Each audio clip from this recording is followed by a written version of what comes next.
రెండు రాష్ట్రాలు, చాలా పార్టీలు, తొడగొట్టే నేతలు, దుమ్ము రేపే మాటలు, ప్రత్యర్థి పార్టీలకు ఇచ్చిన పంచులేంటో ఇప్పుడు చూద్దాం.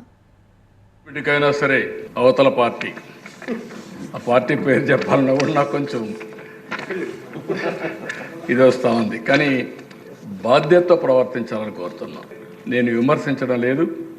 నా జీవితంలో ఎలాంటి రాజకీయ పార్టీని చూస్తానని కలలో కూడా అనుకోలేదు. అది ఆ విషయం మనం గుర్తుపెట్టుకోవాల్సిన అవసరం ఉంది. రాజకీయాలు కొన్ని విలువలు ఉంటాయి.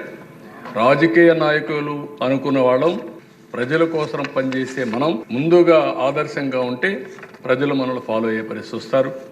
ఏది ఏమైనా సంకీర్ణ ప్రభుత్వం కలిసి లేకపోతే మటుకు ప్రజలకి మేము ద్రోహం చేసిన వాళ్ళం అధ్యక్ష. ఎట్టి పరిస్థితుల్లో కూడా అధ్యక్ష మేము మీకు మాటిస్తున్నాం, ప్రజలకు మేము మీ ద్వారా మాటిస్తున్నాం. మాలో ఎన్ని ఇబ్బందులు ఎన్ని ఇట్లాంటివి వచ్చినా, ఎవరైనా మాట్లాడిన గౌరవ సభ్యులు ఎవరైనా మాట్లాడిన మేము వీటిని అధిగమించి ప్రజల మన్నను చూరుకొని 15 సంవత్సరాలు ఖచ్చితంగా మా ఎన్డీఏ ప్రభుత్వం ఉంటుంది.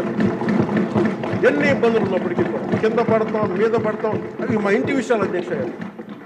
అవి మన ఇంటి విషయాలు, అవన్నీ మన ఎన్డీఏ కూటమి విషయాలు, మన కుటుంబ విషయం. కింద పడతాం, మీద పడతాం, ఒక మాట అనొచ్చు, ఇంకోటి అనొచ్చు, నాకు ఏం అభ్యంతరం. కానీ ఇంకొకసారి మటుకు గవర్నర్ గారికి గౌరవం ఇవ్వని వ్యక్తుల పార్టీ మటుకు ఈ సభలో అడుగు పెట్టకూడదు. వాళ్ళకి ఇప్పుడు అధికారం రాదు.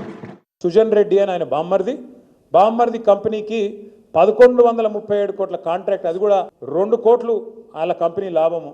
మరి 2 కోట్ల లాభం సంపాదించే కంపెనీ 1137 కోట్ల పనిచేస్తుందంటే ఆ సంబంధిత మంత్రి గారికి, మున్సిపల్ మంత్రి గారికి ఢిల్లీలో ఆయనకు దరఖాస్తుతో పాటు మొత్తం ఆధారాలు ఇచ్చొచ్చి 6 నెలలే ఆయన ఉల్కడు పల్కడు. అట్లే ఇక్కడ పొంగులేటి శ్రీనివాసరెడ్డి గారి ఇంటి మీద ఈడీ రైడ్ అవుతుంది. ఈడీ రైడ్ అయ్యి ఇప్పటికి దగ్గర 160 రోజులైంది. అందులో ఏం దొరికిందో ఎవరికి తెలియదు, బ్రహ్మరహస్యం. ఈడీ ఓడి నోరు ఇప్పాడు, పొంగులేటి నోరు ఇప్పాడు. ఇవన్నీ ఏనికి సంకేతం? మరి ఎవరిని కాపాడుతున్నారు ఇవాళ రాష్ట్రంలో? భారతీయ జనతా పార్టీ ఆఫీసులో పనిచేసేటువంటి సిబ్బంది ఫోన్ ట్యాపింగ్ జరిగింది, సినిమా యాక్టర్లో ఫోన్ ట్యాపింగ్ జరిగింది, భార్యాభర్తల మధ్యలో ఫోన్ ట్యాపింగ్ జరిగింది. ఇందులో ఫోన్ ట్యాపింగ్ జరిగిన తర్వాత బ్లాక్మెయిల్ చేసి డబ్బులు వసూలు చేశారని చెప్పి కూడా అరెస్ట్ అయిన వాళ్ళు చెప్పారు. కోర్టులో మీరు పెట్టారు ఇవన్నీ కూడా. మరి ఎందుకు బెయిల్ వస్తుంది వాళ్ళకు? ఎవరు చేశారో, ఎవరి ఆదేశాలతో చేశారో కూడా చెప్పారు.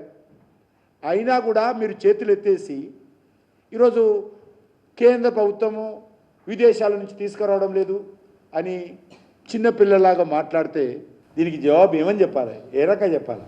మీరు చేతనైతే దర్యాప్తు చేసి దోషులను శిక్షించండి, లేకపోతే సిబిఐకి ఇస్తే సిబిఐ చేస్తుంది.